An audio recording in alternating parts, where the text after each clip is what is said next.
Good morning, guys. I just wanted to get on here and talk a little bit. I've had a lot of things coming up.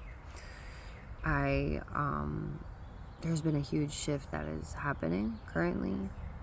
Since the Easter Vigil, I made my confirmation on the Easter Vigil, and just a lot of things have been happening. And I recognized that I had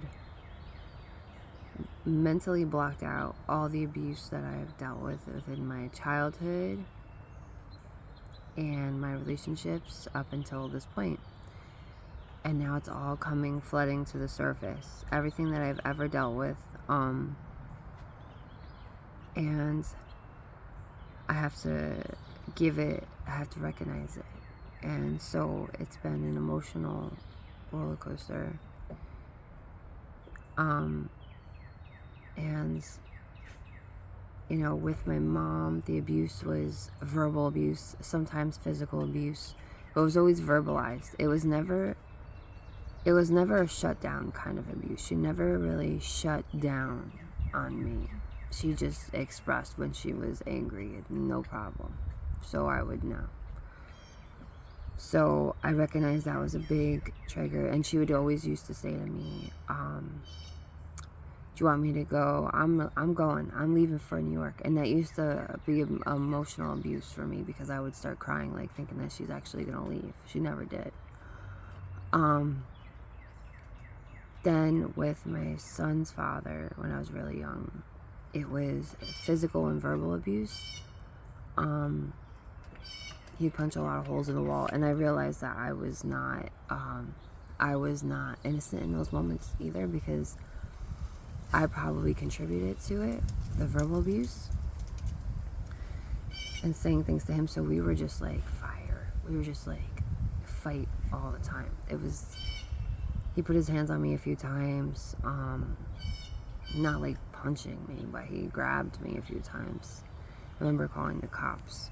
So that is just a few things from my relationship with my son's father. And then I recognized that with my daughter's father, it's more of an emotional kind of abuse. It's like a shutdown, and he shuts down. So he doesn't do anything. He doesn't talk about his feelings. He doesn't express to me. And it puts me into that dark place that I've experienced, right? Where people snap. Like my mom, even though she was always out there and be like nasty, like I'm always thinking this is what people are capable of when they're annoyed. Clea, now, hey. I always think this is what people are capable of when they're annoyed, right? So when I see someone shut down, and I guess maybe I can relate in a way to my husband shutting down, because that's what I used to do as a child, is shut down. But eventually you snap. Eventually you snap. So it's very scary for me to see that my husband shuts down when I don't talk to him in a way that is disrespectful. Sometimes I'm just being myself, and I don't call him names. I made that a very long time ago. I don't want to call names or down talk or anything like that, because I'm not trying to tear this person apart.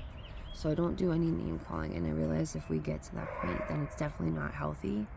So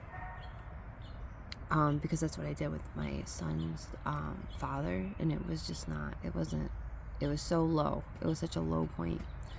So, but I'm recognizing that even in this state of really thinking about what my words and what I'm going to say are still having an effect on him, it makes me worry a little bit. Is this person going to snap?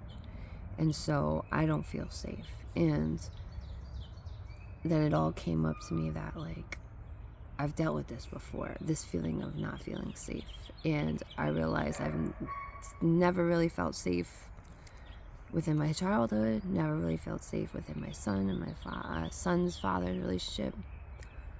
And I've never really felt safe here. So I have some work to do. It's on me for that.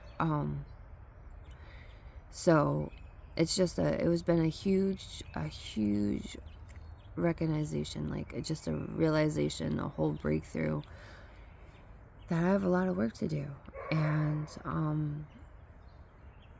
you know, until then, our marriage counseling kind of just got pushed to co-parenting right now, and he's not happy about it. I tried to reassure him, but I can only reassure so much because I don't know. I don't have all the answers. I don't know if this is God's will. I don't know, you know, like, I just know deep down in my heart, like, I can't continue with marriage counseling if I don't feel safe. And the counselor agrees. And I have work to do. Now, here's the flip side to this is my counselor, my insurance, we got kicked off this insurance, so now we have to find different insurance. And I don't know if they're going to reinstate it. So now it's kind of like there's been a pause in my whole seeing my counselor. So that is the downfall. So I don't know what's going to happen from here. But I know that I'm just at a point of surrendering. Like, whatever happens, happens. You know, I'm ready to let go. I'm ready to surrender to what it is that needs to happen. But yeah, that's pretty much it. And I just come on here to say, like, I can't believe I blocked it out. I blocked all the abuse out since my dad has died, and since my mom's been dying. I blocked everything out, and it's all coming to surface now with this huge shift, and I can't unsee it, you know, and I can't unfeel it. I feel it all. So